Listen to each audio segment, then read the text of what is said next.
কোলাঘাটে জলখাবারের সাথে গাছ, এইটা দেখার পর হয়তো চমকে যাওয়ার মতন একটা ব্যাপার হতে পারে, কিন্তু দেখতে থাকুন পুরো ভিডিওটা, তাহলেই বোঝা যাবে যে কোলাঘাটে জলখাবারের সাথে গাছ এটা বলার কি কারণ। সকাল সকাল বেরিয়ে পড়েছিলাম কলকাতা থেকে কোলাঘাটের উদ্দেশ্যে। চলুন দেখা যাক। NH6 ধরে সোজা কোলাঘাট ব্রিজ ক্রস করে এগিয়ে যেতে থাকলাম। আর একটু এগোলেই তারপর বাঁ দিকে ঢুকে যেতে হবে, যেটা আমাদের বাঁ হাতে সার্ভিস রোড রয়েছে, সেই সার্ভিস রোড ধরে ঢুকে যেতে হবে। ধীরে ধীরে ধীরে ধীরে আমরা সেই দিকে যাচ্ছি। ওই দেখুন একটা ডিস্টেন্সের একটা হিসেব দিয়ে দেওয়া হলো, ম্যাপও দিয়ে দেওয়া হলো কিভাবে আমরা পৌঁছতে পারবো। আসুন আমরা এবার ধীরে ধীরে ঢুকে যাই সার্ভিস রোডে। ঢোকার পর সোজা এগিয়ে যেতে হবে, ডান দিক বাঁ দিক কিচ্ছু না, আমরা এগিয়ে চলি। দেখা যাক কিভাবে ওই জায়গাতে গিয়ে পৌঁছতে পারি। আর কেন জলখাবারের সাথে গাছ এই কথাটা বলেছি সেটাও বোঝা যাবে, আর একটু হলেই সামনে বোঝা যাবে। সুতরাং দেখতে থাকুন এই ভিডিওটা, স্কিপ করে যাওয়ার কোনো কারণ নেই। আসল কারণটা জানা যাবে আর একটু বাদেই। এগোতে থাকুন, প্রায় আমরা পৌঁছে গেছি, কিন্তু দেখতে থাকুন আমরা এগিয়ে যাচ্ছি। কিন্তু এই এগোচ্ছি এগোচ্ছি এগোচ্ছি, অনেকেই হাত নেড়ে ডাকছে, হ্যাঁ, তো সেইগুলো থেকে এগিয়ে যেতে হবে। এগোতে এগোতে এগোতে এগোতে প্রায় পৌঁছে গেলাম। চিন্তার কোনো কারণ নেই, নজর করতে থাকুন, বাঁ দিকে নজর করতে থাকুন কোন জায়গায় আসছি, এবং সেখানে জলখাবার অনেক তো হলো, অনেক কিছু জিনিস, কিন্তু জলখাবারের সাথে গাছের কি ব্যাপার সেইটা বোঝা যাবে। এই দেখুন এইবার বাঁ দিকেতে ঘুরছি। হোটেলের নামটা দেখে দিলেন, রেস্টুরেন্টের নামটা দেখে দিলেন, কি নাম? এই সামনে হচ্ছে পার্কিংয়ের জায়গা। পার্কিংটা আগে হয়ে যাক, তারপর বাকি জিনিস। ব্যাস, এই হচ্ছে সামনে যাকে দেখতে পাচ্ছেন, এই হচ্ছে যে পঞ্চবটি গার্ডেন নার্সারি, যে জায়গায় খাবার দোকান যেটা দেখিয়েছিলাম সেইটার ঠিক সামনেই, তাদের সাথেই। ব্যাস, এইবার ঢুকে পড়লাম।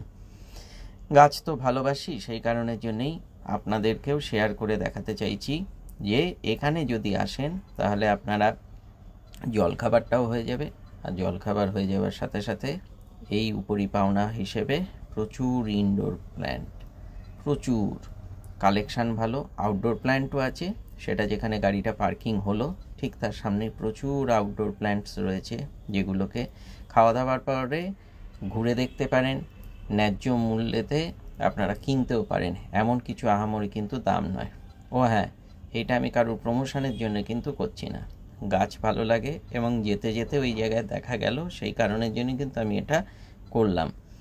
অনেক ইনডোর প্ল্যান্টস আছে, যেটা দেখুন যাতায়াতের পথের মধ্যে পড়লে এই জায়গায় একবার ঢু মারুন, ঢু মেরে দেখুন যে গাছগুলো কেমন রয়েছে, খুব ভালো লাগবে।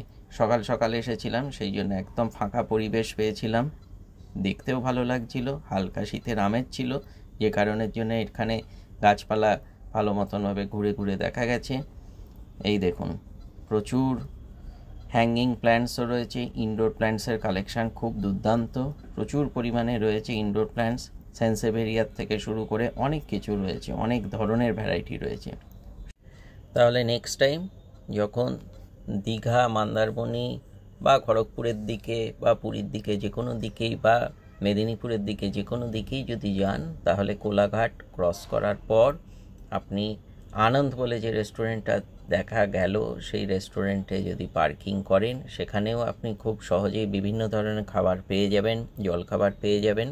সকালের দিকে এসেছিলাম বলে ওদের যেসব প্লেট ছিল সেইগুলোতে কাজ চালিয়ে নেওয়ার মতন জলখাবার ভালো হয়েছিল। আমার মিটে গেছে, খাবার ঠিকঠাক মতন হয়েছিল, কোনো অসুবিধে কিছু ছিল না। কিন্তু যেটা আসল যে জায়গাটা ছিল তার পাশেই রয়েছে যে এই একটা নার্সারি, সেই নার্সারিতে এত কালেকশান যে তাড়াতাড়ি করে সেই কালেকশানেরটাই দেখার জন্য এলাম কি কি আছে।